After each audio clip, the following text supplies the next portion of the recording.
Welcome back to 405 Sports. Today I'm doing a UFC update. I'll just get started off with UFC 292. I'm not going to talk much about it. We'll get to that. I'll have its own video, but I do have to say Ian Gary versus Jeff Neal is off. They're trying to find a replacement for Ian Gary. I don't know if it's going to happen. I mean, obviously, Stephen Thompson could be a possibility. Could be, but the problem is I don't know. It might be too long, and Stephen might not have enough time to make that weight. But they could always do a catch weight. You just know the UFC does not love catch weight fights. So we'll figure that one out. We're going to move on to 293, where we have Israel Adesanya taking on Sean Strickland. I almost said Sean Shelby.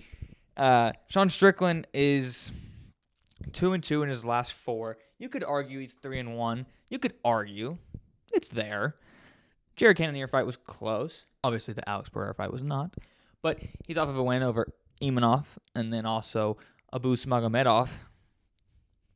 Not the greatest amount of wins, but Imanov was on short notice, and Abu won the first round, but I think that was part of Sean's plan, was to literally make him think, oh, I've got this. In reality, you don't. So I'm not too excited for it. I mean, obviously, I want to see Dracus du Plessis versus Israel Adesanya, but du Plessis most likely turned the fight down because it was just too quick of a turnaround, but Adesanya is an active champ. He said, put me on 293. I want to be in Sydney, Australia and fighting. So that's cool. But if I have to favor a person in that fight, it's going to be Adesanya. It's going to be him. It's going to be like his Marvin Vettori fight at 63. I just feel like he's just going to dominate him on the feet. I just don't feel like it's going to be that close. And Sean Strickland's a great striker. I just don't think he's on the level of Israel Adesanya. And I think Israel Adesanya's power is very underrated. So I've got Israel Adesanya via second round TKO. That's just my opinion. If not, it's going to be an Israel Adesanya decision. So, I mean, it's just going to be like his Marvin Vettori fight at 263. It's nothing too crazy. So, also, I have to say that I'm not too excited about that card because Taito Ivasa versus Volkov is the co-main, and I'm like, that's like a card opener fight. How is that a co-main event? I just don't. It doesn't get me hype, you know. I'm not like, oh boy, Taito Ivasa Volkov as a co-main. It's like, oh boy, why is that not the opener? That should be the opener or the featured bout or the fourth. I don't know, man. It's annoying. I want that card to be better, but you know, I'll be okay. And in 294, we have the rematch of Ismail Makhachev versus Charles Oliveira 2. And if you know me, my two favorite fighters are Adesanya and Charles Oliveira. And all I want is for those two to win. That's all I want. I don't think that is too much to ask for. I don't. I want those two to win. And the Charles that showed up at 280, he didn't look like himself. Even the walkout, even just the fight, nothing looked like Charles Oliveira out there. The 289 Charles Oliveira, that looked like the guy that was on the 11-fight win streak, you know. I want to see him win the title back. I want to see that. It's the same arena. It's the same event. It's the same. It's got so many similarities to 280 that it's almost like scary. But I hope Charles gets it done. That's all I know. That's all I want is Charles Oliveira to get his belt back. Now we move on to 295, where we have Jon Jones versus Stipe Miocic, which has always been a fight talked about. I mean, always been a fight talked about, and we're finally getting it. Not how we wanted it. That's all I'm going to say. I don't love that Stipe gets an automatic rematch. I don't love that. It's definitely not the coolest thing in the world just because he got knocked out by Francis Ngannou, who's no longer with the company. And that was 3 years ago.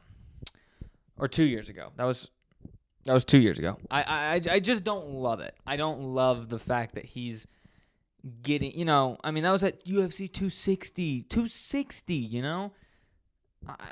But at the same time, I can't say this because that's like Jon Jones got an automatic title fight, and Jon Jones but he's the GOAT, but Stipe is the heavyweight GOAT. So it kind of works out, kind of doesn't, kind of weird.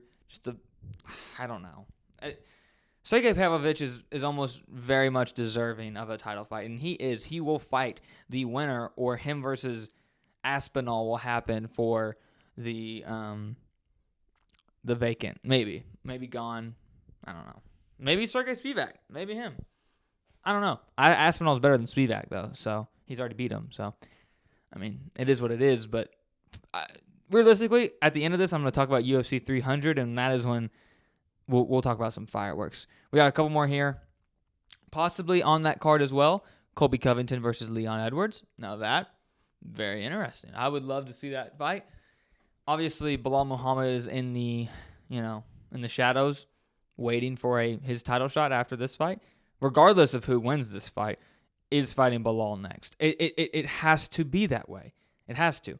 I don't like Bilal. I hate Bilal Muhammad, but he is a good fighter and he is deserving of a title shot. So I don't care that Leon has had a title defense. He is going to miss out on a title fight rematch because Bilal Muhammad is getting that fight next. So that's my opinion on that. I think I'd have to favor Colby. I really do. I think Colby is actually... It's funny. I think Colby is actually better than Usman. I just don't think he can beat Usman. It's a weird thing. It really is. I can't explain it, and I really feel like he troubles Leon more than Usman did on the ground. I really do, and I can't really explain it. I just feel that way, man. I don't know. I'm favoring Colby to win that fight. It might sound crazy. But obviously Leon is an outstanding striker. It's someone that I would not want to strike with in the welterweight division. And so at the same time, Leon could easily win. So who knows? I'm taking Colby though. Okay, last thing I have to talk about, UFC 300. I really feel like we could have an amazing card. You could do Jon Jones if he were to beat Stipe versus Sergey Pavlovich as the main event. Israel Adesanya takes on Dricus du Plessis, who he should be taking on at 293, but du Plessis said that's too quick of a turnaround, most likely. I don't know what you would do for the other three, and obviously the prelims, I don't know, but let's just stack it.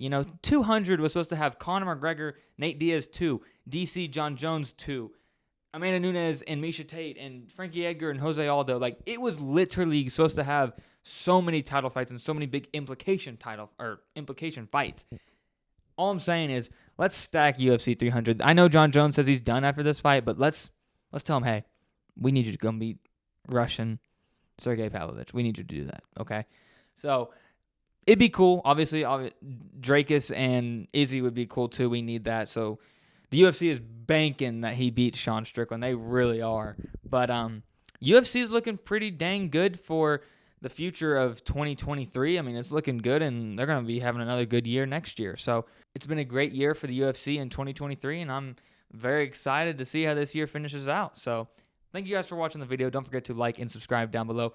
Comment down below who you think are going to win those major fights, and thank you for watching the video.